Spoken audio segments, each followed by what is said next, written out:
Guys, আজ আমরা চলে এসেছি আমাদের উত্তর নয়াপাড়াতে নবাজে মামার বাড়ি হরিনামে।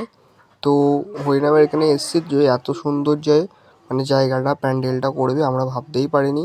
তোমাদের দেখাচ্ছি, দেখো কত সুন্দর ডিজাইন করেছে উপরের দিকে, আর চারপাশটাও অনেক মানে দুর্দান্ত লাগছে। তো এখানে আজ রেঁধে খাওয়া ছিল আমার মামার বাড়ি থেকে, তো আমি এসেছিলাম। তো এখানে প্রায় 4-5 দিন ধরেই হরিনাম, তারপরে কীর্তন, বাউল, কালী পুজো এইসব হয়ে থাকে। তো আজকে সবে কালী পুজো হলো, তো কাল হবে, আজকে হলো রান্না পুজো, তারপরে কাল হবে কালী পুজো। তো তারপরের দিন হরিনাম শুরু হয়ে যাবে। তো এরকম এরকম এখন 4-5 দিন মানে হতেই থাকবে। বাউল, তারপরে হরিনাম চারপাশে হবে। তো এখানে যা সুন্দরভাবে প্যান্ডেল করেছে আমাদের 7 গ্রামের মধ্যে, এখানেই টপ, এখানেই প্রত্যেকবার হেবি সুন্দর মানে আয়োজন করে। আর মেন কথা, এই যে রান্না পুজোটা পুরো রান্নার মেলার মতো টাইপের লাগছে।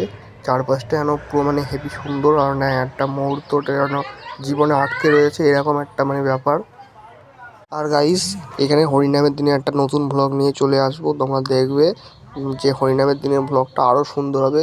আর সেদিনকে এখানকার ভিড় সামলানোর মতো ক্ষমতা কারণ নেই, কারণ এখানে সব থেকে ভিড় হয় এই হরিনামের দিন। এখানে মানে সারা মানে গ্রামের লোক থাকে, প্রায় আশেপাশের গ্রামের লোকও ভর্তি থাকে, লোক কুটুম্ব মানে যাদের বাড়ি আসে তাদের বাড়ি তো আসে। তো এরকম এত লোক হয় যে এইখানে কি বলবো, সারা রাত খাওয়া দিলেও মনে হয় শেষ হয় না লোক। তো এখানকার পরিবেশটা আমি তোমাদের ভিডিওতে দেখাবো। তো এর পরের ভিডিওতে নতুন একটা ভিডিও নিয়ে চলে আসবো। আর চ্যানেলটাকে সাবস্ক্রাইব করো, আর নেক্সট ভিডিওতে আবার দেখা হবে। তো ততক্ষণ আমি ভিডিওটা অফ করছি। বন্দে মাতরম, জয় হিন্দ। তো ফের একটা নেক্সট ভিডিও দেখা হবে। চ্যানেলটাকে সাবস্ক্রাইব করে বেল আইকনটা প্রেস করে রাখো। আবার নতুন ভিডিও নিয়ে ফের তোমাদের সুদীপ ভাই চলে